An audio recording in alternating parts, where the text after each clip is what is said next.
इयत्ता पहिली भाग दुसरा. मुलांनो, आज आपण चतुर उंदीर ह्याची गोष्ट पाहणार आहोत. तुमच्या समोर एक चित्र आहे. काय दिसतंय ह्या चित्रामध्ये? ह्या चित्रामध्ये एक मणीमाऊ उंदराच्या मागे लागलेली दिसत आहे आणि ते दोघे धावत पण आहेत आणि त्या मणीमाऊच्या मागे आणखी उंदराचे मित्र आहेत बरं का. पण धावता धावता काय झालं, हा उंदीर एका काचेच्या बॉटलमध्ये चाललाच गेला. आता काचेच्या बॉटलमध्ये गेल्यानंतर तो सुरक्षित झाला हे नक्कीच, पण मणीमाऊची अडचण झाली. मणीमाऊ काय म्हणते, याला कसे बाहेर काढू? आता उंदराच्या लक्षात आलं की मणीमाऊ आपल्यापर्यंत आता पोहोचू शकत नाही आणि मग तो काय करतो माहितीये, त्या मणीमाऊला चिडवतो आणि तिला काय म्हणतो, आते मणी. आता मणीमाऊ पण हुशार, ती त्याला लाडीगुडी लावते आणि त्याला म्हणते, बाहेर ये, बाहेर ये.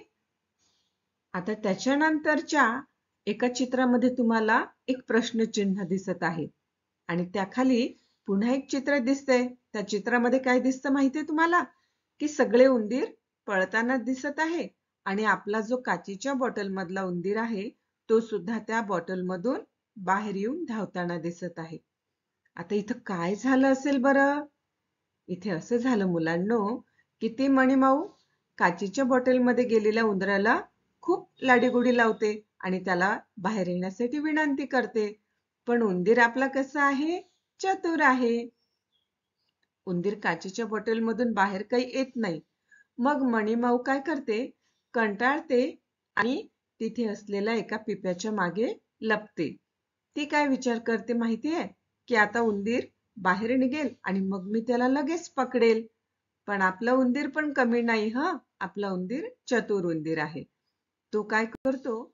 त्याच्या बाहेर उभे असलेल्या मित्रांना आवाज देतो आणि ते उंदीर सगळे येतात आणि त्या उंदराला काचेच्या बॉटलमधून बाहेर काढण्यासाठी विचार करतात आणि काचेच्या बॉटलला मग काय करतात हे बाकीचे त्याचे मित्र आडवं करतात, म्हणजे तिला धक्का देतात आणि काचेची बॉटल खाली पडते आणि आपला काचेच्या बॉटलमध्ये अडकलेला उंदीर बाहेर निघतो आणि तो मित्रांसोबत घराच्या बाहेर धावत जातो.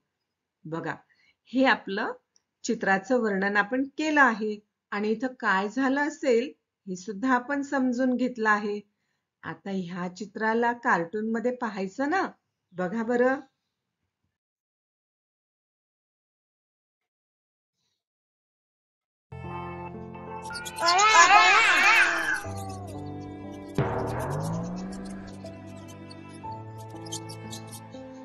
याला कसे बाहेर काढू? आते मणी, ये बाहेर ये.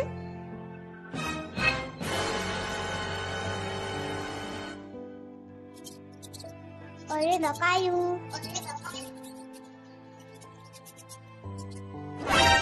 चला पळा.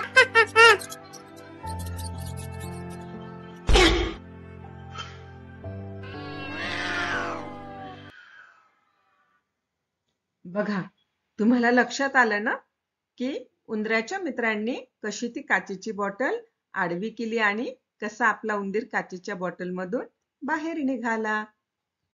तुमच्या समोर मी काही चित्र ठेवलेली आहेत. अगदी आपल्या चतुर उंदराप्रमाणेच याही चित्रांचं निरीक्षण करायचं आहे आणि चित्रांचं निरीक्षण करून एक गोष्ट तयार करायची आहे. पण मुलांनो, ह्या गोष्टीचा शेवट काय असेल आता हे तुम्हाला ठरवायचं आहे आणि तुम्हाला गोष्ट तयार करून तुमच्या वर्गामध्ये सांगायची आहे.